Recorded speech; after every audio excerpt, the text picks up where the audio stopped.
Yo, it's D.Arthur in the building. I'm talking to you guys today about why you need to transmute your anger and dissatisfaction into physical success for you, monetary success for you, and why you're just more likely to do this when you decide to go and seed retention. Because the fact of the matter is, a lot of people, maybe if we're talking specifically about men, they're just a little bit too comfortable. That's the bottom line. They're just a little bit too comfortable. They just don't want to put any work in to get better things. They don't want to put any actual work in to acquire something of greater reward. They do not have anything called delayed gratification anywhere hardwired in their mind or in their body. They don't have these attributes. And if you don't have these attributes, you're gonna live pretty mediocre. You're gonna get by. You're gonna be able to splurge on some things, but you're not really gonna get the full ransom that you're really intended to have. Everybody wants an actual king's ransom, but who's willing to put in the work to actually acquire this king's ransom that I'm speaking about? And the thing is, like, so the point is, like, you have to transmute your sexual energy, your anger, your dissatisfaction, your heartbreak, your maybe if things didn't go well, you have to transmute that feeling into success for yourself. This is how the greatest people who've ever lived have gotten their success. They've used their dissatisfaction, their anger, their whatever they had that they weren't really okay with, and they transmuted that energy into into prolific work ethic. Prolific work ethic that got them to the point where people can finally see them. People don't care about your effort; they only care about your results. Knowing this, you have to put in maximum effort every single day to try to get what you want. This life is no land for the weak. Even if we're talking about the dating game, if we're talking about life in general, this is no land for the weak. The best thing for you to do is to boss up. When you relapsed, maybe it's with your hand. You just don't have that urge in you to want to conquer or do anything different or do anything better. You're not thinking outside the box. You've lowered your dynamic way of thinking. You're operating from a different level of, you're just not as ambitious as you really can be. You're gonna be mundane. You're doing things you're not gonna have that fixed that growth mindset. You're gonna have a fixed mindset. And if you have a fixed mindset, your life is gonna be in an inner loop. It's gonna be an inner loop. Like on YouTube, if you want to watch a video, maybe you want to listen to something overnight, you do it as you do it as a loop. This is how your life will be if you don't really think. You have to think.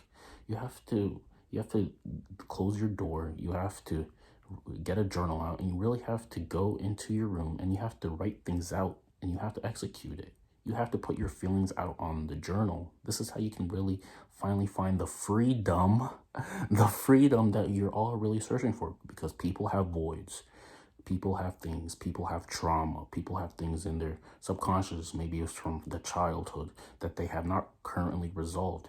And this affects them in their behavior. This affects them in someone introducing something new to you.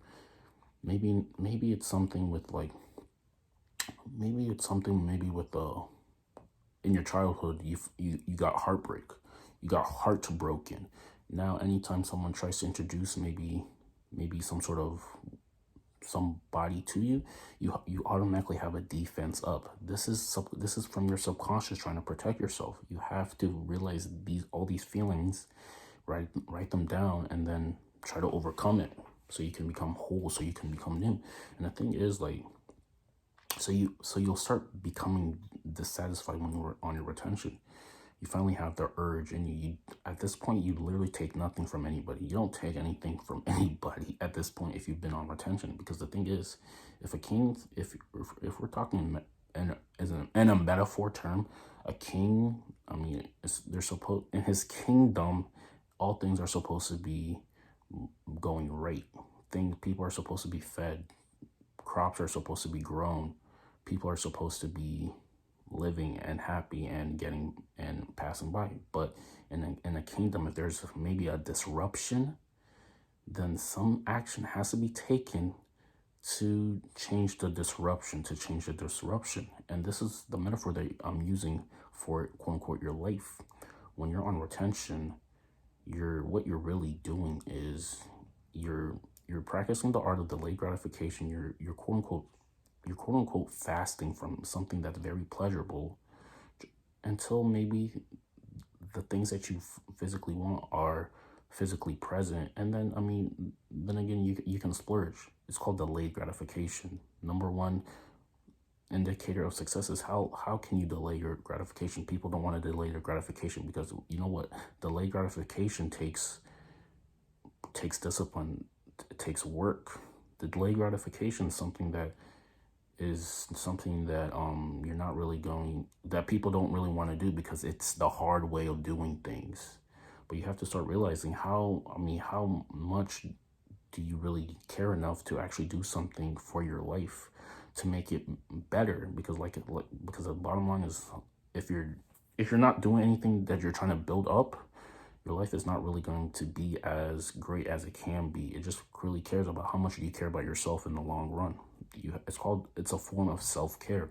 The thing is, you use your dissatisfaction, maybe it's anger, maybe it's heartbreak, to transmute that emotion into maybe a physically kept body, maybe assets that you're proud of. Something, you transmute that energy that you have into something physically that you can finally see.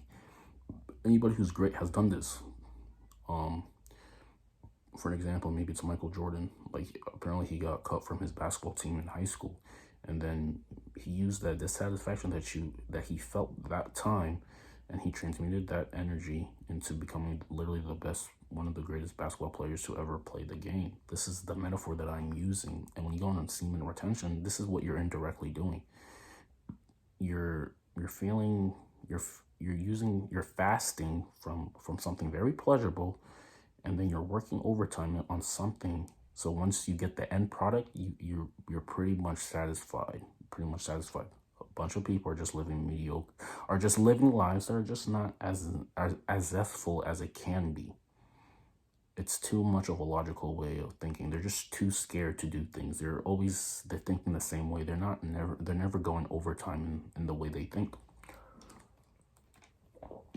Also, when we're talking about retention, you literally don't take it from anybody anymore.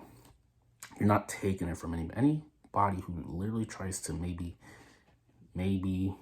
do something that maybe is disrespectful, or does something that is just not as good as it can be. You just don't take it anymore. You either maybe ignore them or you confront them. A lot of people just can't confront how they really feel about certain things. They're too scared.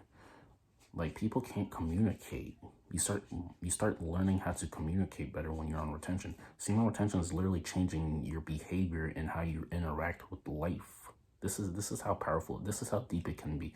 You're literally changing your behaviors, what your priorities are, what you're paying attention to, just so you can somehow form a better way of life. So you're not taking it from anybody. You're not going to take it from anybody. Yeah, you're definitely not taking it from anybody.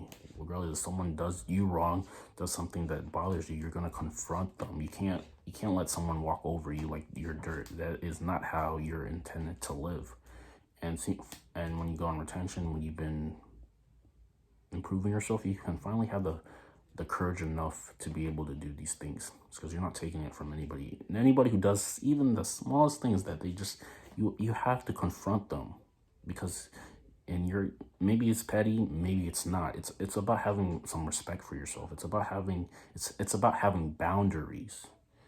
Some